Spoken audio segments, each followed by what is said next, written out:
Good morning blues, blues how do you do? I say good morning blues, blues how do you do? I'm doing all right. Good morning, how are you? I couldn't sleep last night. Yeah. From side to side.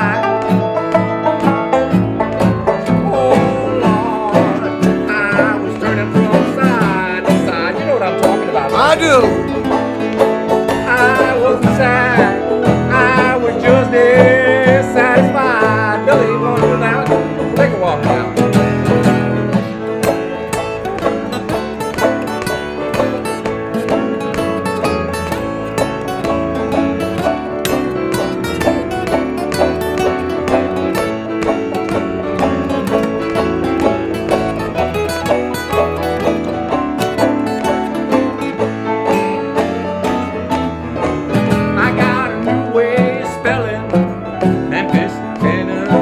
Been there many, many times. Yes, I have. Oh, Lord, it was Memphis, Tennessee.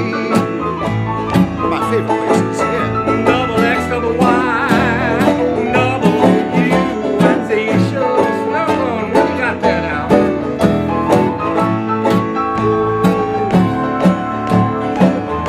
Oh, let Billy be proud of you.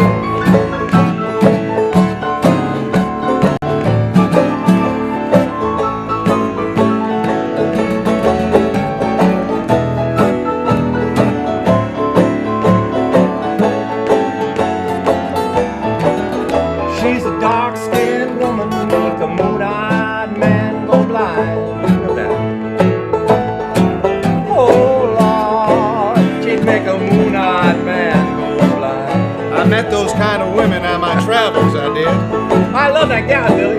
I'll be with her all the time. Do it now. Play, boy. Yeah!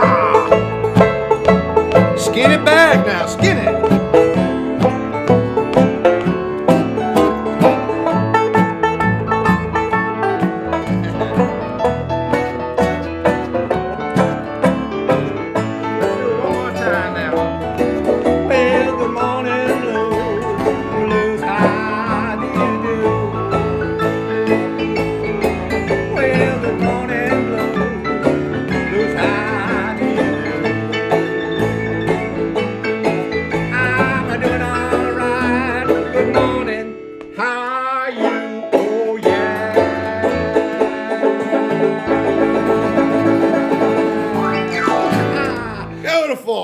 This is Rik Palieri, and welcome to another chapter in the Songwriter's Notebook. May I shake your hand? All sir? right, you know, Pleasure. we're going to have ourselves a time. We already are having a good time. We are having ourselves a time right here at the VCAM studios. As you can see, this is not an ordinary show by any stretch of the imagination. Very special. This is a very unique show because we have a very unique individual. You talking about Sugar Cone?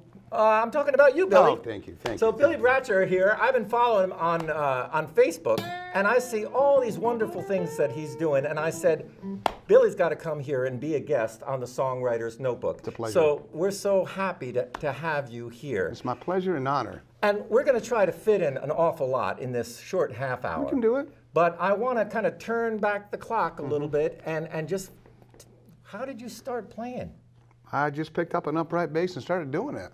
And that's about it. That was the first instrument? Electric bass, then into the upright, yeah. And how old were you at the time? I was in my 20s. In your 20s? Yep. And what kind of music were you playing? Rockabilly. Oh, rockabilly. Rockabilly. Right from the beginning. Loved it. And who was the influence? Bill Black from the Elvis Presley Band. All right. So that's where the seed was planted. Yes, sir. Yes, sir. And from that, you've been playing in a lot of different configurations. You know, with the Starlight Rhythm Boys. That's line. That's with an N. Starline Rhythm Boys. Okay, Starline. All right, let's get that right. Celebrating 20 years also. Yep. Celebrating, and we're going to get you back with the group to do a special show. But we wanted to highlight all the complex things that you do and what you love. And you brought your good friend Sugar Cone. Sugar Cone Rose on the piano. Sugar Cone Rose on the piano over here.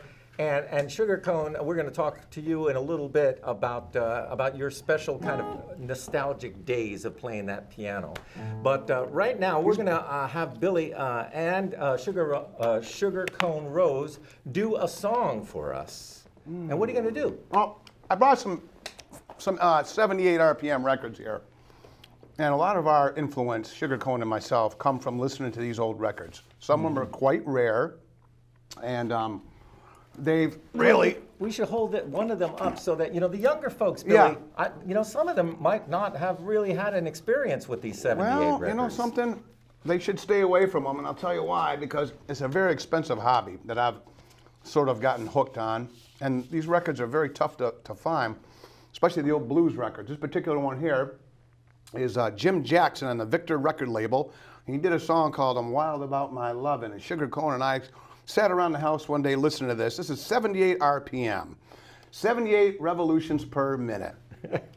Not to be confused with the little bitty record with a great big hole. That's the 45 RPM, okay? Or the 33, which is making a comeback, which is 33 revolutions per minute. Most of the recordings that I listen to are pre-World War II, in the blues, in jazz, jug band, string band vein. So most of my influence comes from these very records. This particular song right here, like I said, from Jim Jackson, dates back to 1927. And we'll play this one for a little bit, huh? We'll see how this goes.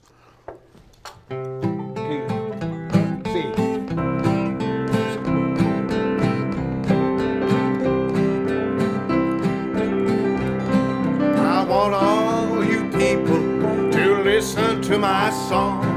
I'm going out to Church Street, and it won't be long, 'cause I'm wild about my loving.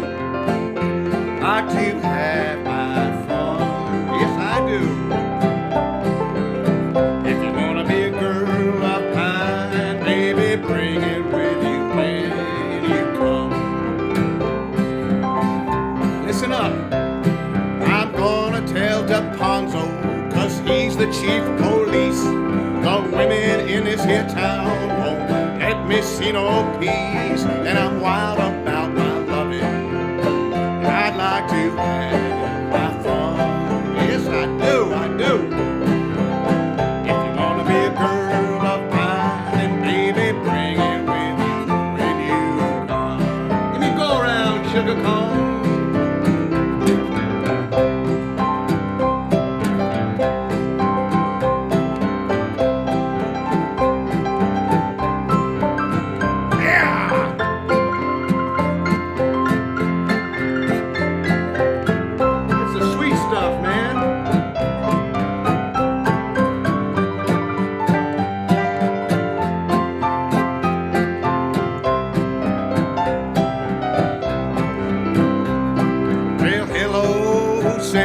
What's the matter with the line? I wanna talk to that highbrow of mine. 'Cause I'm wild about my loving. I'd like to have my fun. If you wanna be a girl of mine, then baby, bring it with you when you go. You got one in you? I think so.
Sugar Cone been working together? About 2-3 years now, off and on.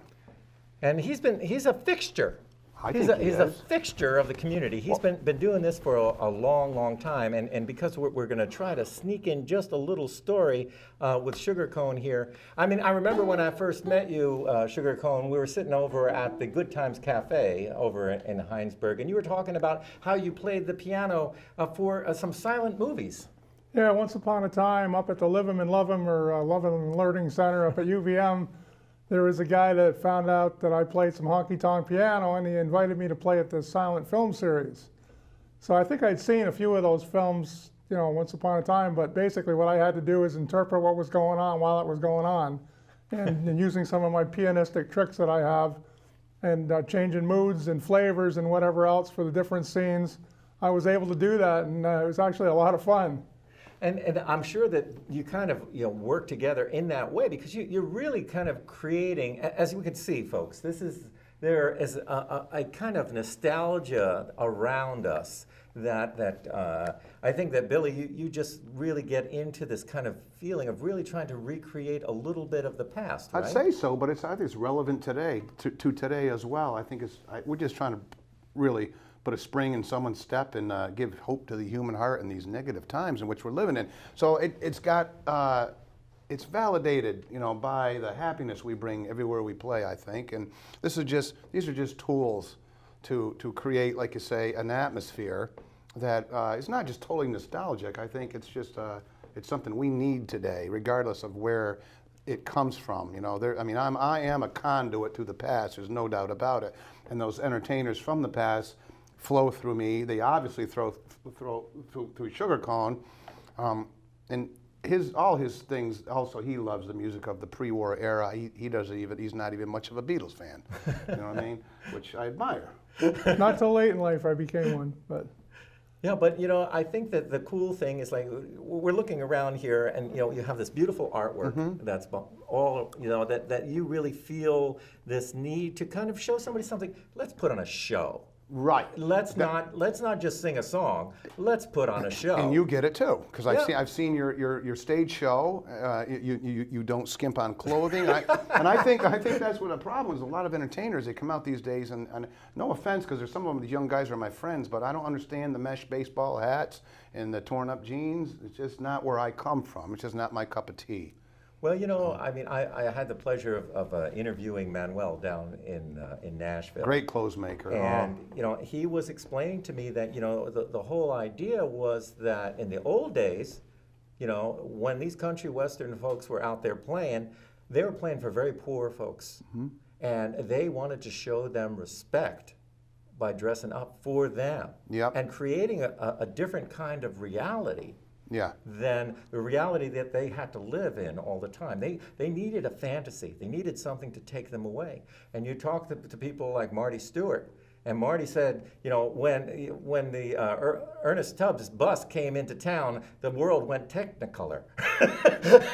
Marty's great. And it's really true that if you just wear an old T-shirt, you can do that. You can do it. But Manuel would say, whatever you present, that's what you are. So you got to make sure that that's the kind of image, and that's what we're talking about, that you want to create for the public. Yeah, I like to think that we're a little uptown and, a gentleman. And if the younger generation, maybe that's what they are. Well, maybe that's. But the whole thing is, Billy, you know that for everybody, for the longest time, if you had just a T-shirt from your favorite folk festival, that was gig clothes. I suppose so, but there's an element of putting on airs too, though. Even if you didn't have a lot of money, you could at least pretend you did. Right. You know what I mean? So let's talk about a few of these things, just so that people understand what you have around you. Well, this is an old 1926 Stella guitar. It's called a Stella Gambler. And this actually has quite a history, and I was sharing that with Rik. We can put that there if you want, Rik. Yep. There's quite a history about this particular guitar. It was owned by a gal named Gladys in central Oklahoma, and Gladys was a minister in an apocalyptic church, and she was very conservative in her views, and she sang nothing but sanctified music on this guitar. And these decals are reproductions because she scraped the originals off because it meant sin when she was singing in the church, right? Now Gladys, her son was Rozzy Roswell, who sang with the Statesman Quartet, which was a very, very famous, and the Blackwood Brothers too, very famous gospel quartet, which Elvis Presley was a big fan of those guys. But this guitar, Gladys eventually died, but the guitar stayed through the Dust Bowl in Oklahoma. I mean, someone said this, my artist says that there may be actual dust in the darn thing. So if you look closely, there may be some Dust Bowl dust. But this is a 1920 Stella, and it's one of those guitars that you're sitting around late at night. I mean, you really you could tunnel, again, the conduit back to Gladys. And I try to play a lot of sanctified style of music on it. An idea what it would sound Well, like. it's like I was telling you earlier, the strings, I bought this from Neil Harp, who's the Stella authority. He even wrote a book on Stella Guitars down in Annapolis, Maryland, and he put me in touch with the owner and the family of this thing. But it's, this is what a lot of the old guys used back then because it was a cheaper guitar made out of birch, right? Birch guitar. Blind Blake played one, among others,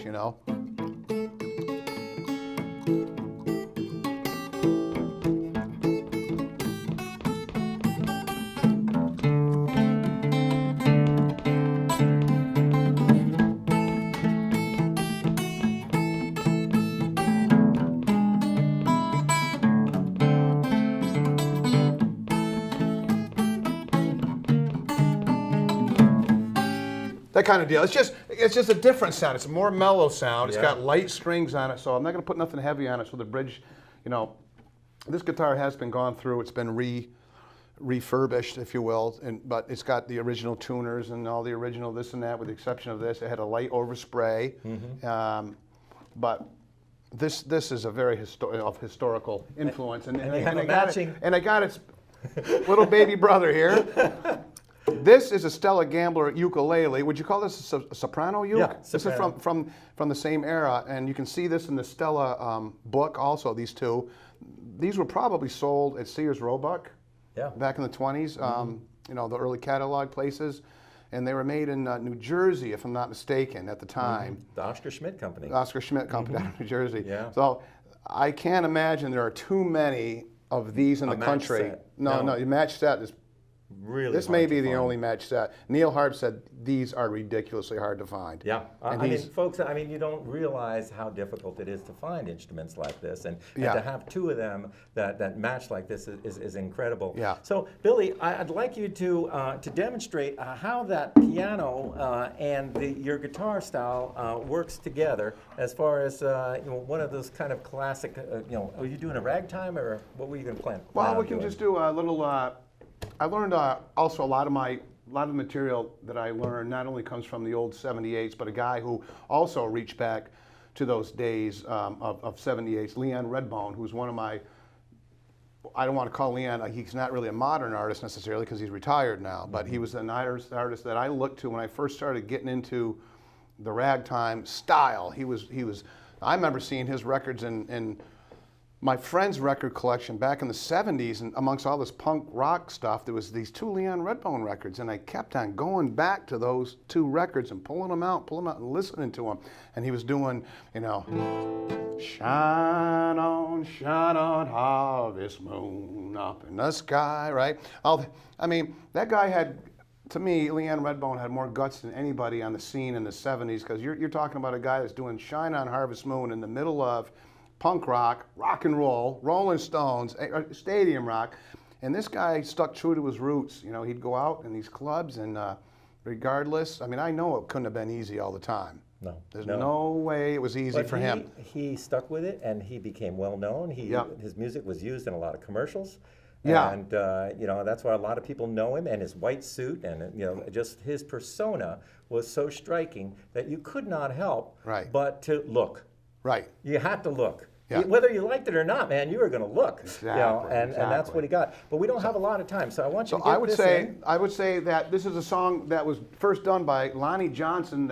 It's in the people's key of C. Once again, if you drop the program, sir, we'll do this one. It's called Jelly Roll Baker. Come on in, sugar cone, Mr. Jelly Roll Baker, won't you be my slave? some of your good general, good to my worried soul. Well, it's good for the young and it's good for the sick and old. There was a man in the hospital, shot full of holes. The nurse left him there dying to go get her own jelly roll. She says, I've got to have my jelly, good jelly roll. Just like Maxwell House coffee does you good deep down in my soul. Play a blue sugar cone.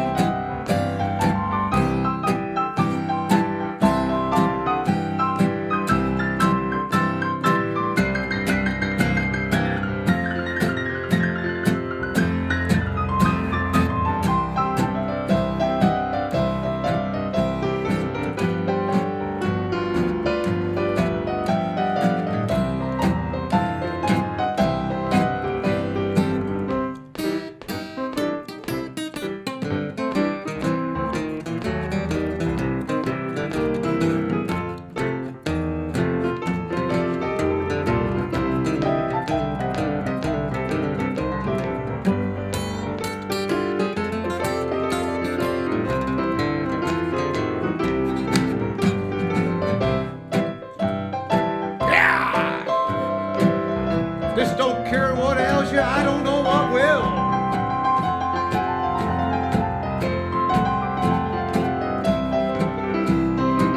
Take it out. Just like Maxwell House coffee does you good deep down in my soul.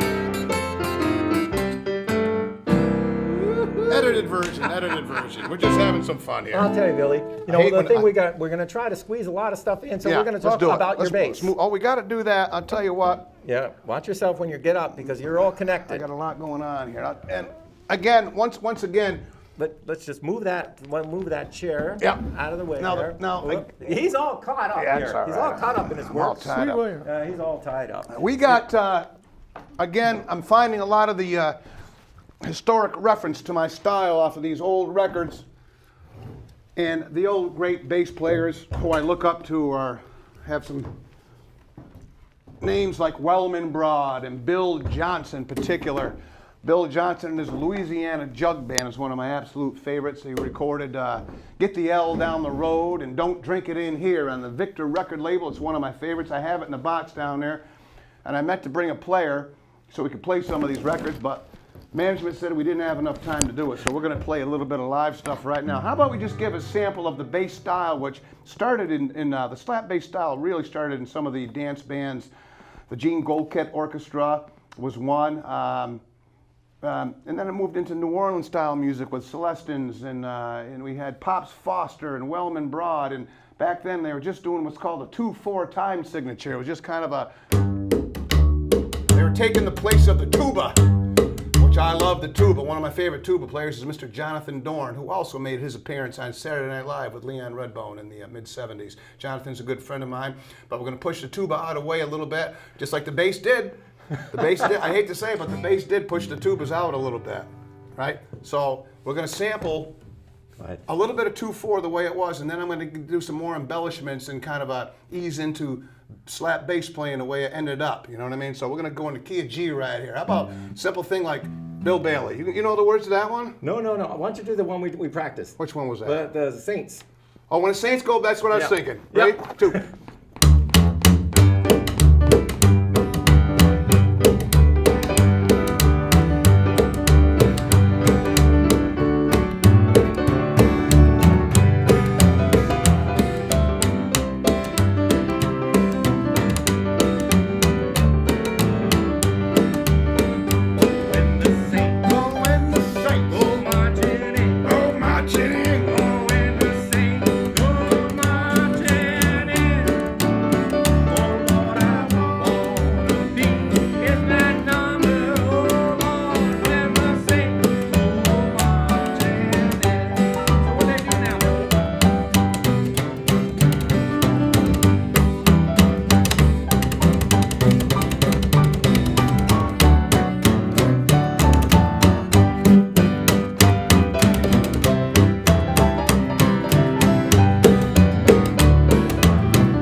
when the saints go marching in.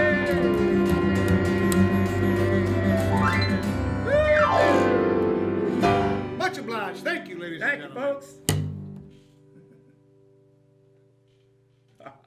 That's it?